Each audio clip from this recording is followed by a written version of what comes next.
In 2013, Asiana Airlines missed the runway and crash landed in the San Francisco International Airport. I was living in Northern California at that time, and I remember the morning headlines and the horrific images of the plane crash, reading about the fatalities and the survivors. And for sure, the FAA was going to begin an immediate and detailed investigation into the cause of the crash. Hi, I'm Rose Sweet, Catholic author, life and relationship coach, and today I want to talk about not entering into a new relationship until you have done the work of healing from divorce. Maybe you're not divorced, but you might end up involved with or dating somebody who's been through a prior divorce, and you want to know for sure that they have gone through at least these 5 steps we're going to talk about today. There are so many layers to divorce healing, but let's talk about 5 immediate ones today. Number 1, give yourself time to heal.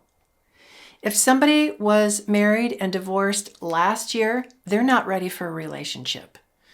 You may feel ready if you're the person, and you may want to date somebody who was just divorced last year, but a year is not enough time to do the long and detailed work of recovery.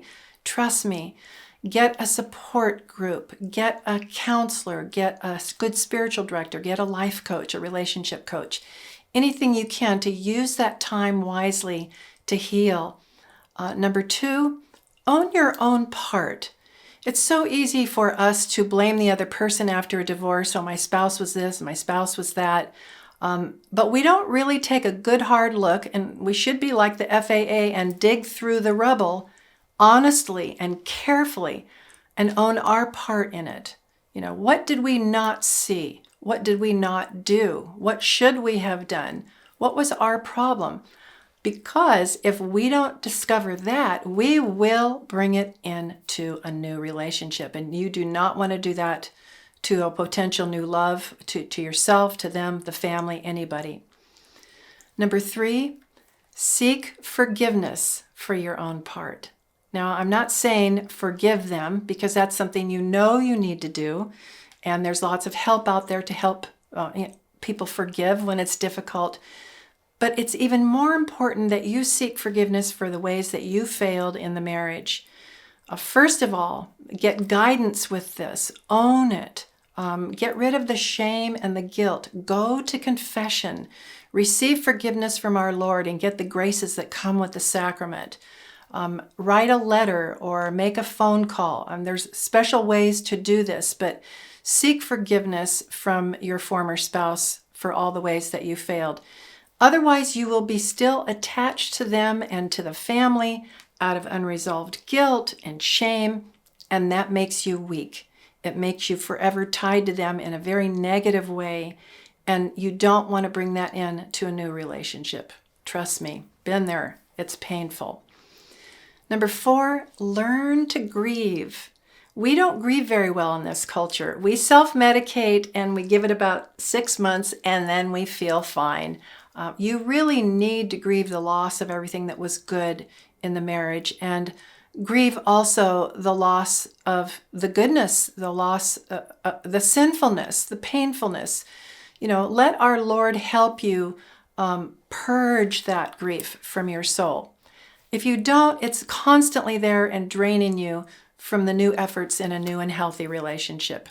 And number 5, and this is not the least by any means, learn to be alone and learn to be content alone.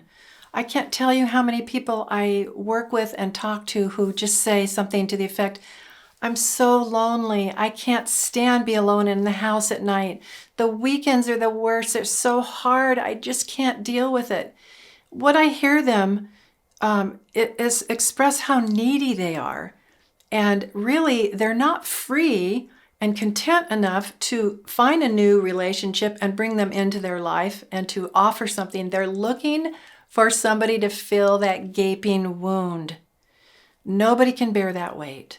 It's not fair to you or the other person. So, do what you have to do. Get support, get help to create a good and solid and fruitful and stable and holy and fun and interesting life before you jump out and try to add somebody to your life.